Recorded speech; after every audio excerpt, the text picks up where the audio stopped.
তুমি জাল্লে জালালু, শেষ করা তো যায় না গে তোমার গুণগান।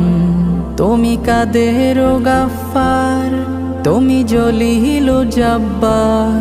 তুমি কাদের গাফফার, তুমি জলিল জব্বার।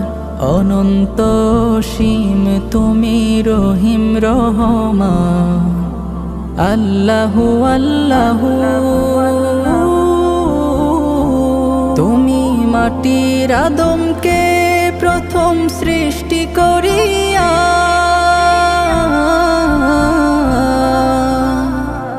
তুমি মাটির আদমকে প্রথম সৃষ্টি করিয়া ঘোষণা করিয়া দিলে শ্রেষ্ঠ বলিয়া। তাই নূরের ফেরেশতা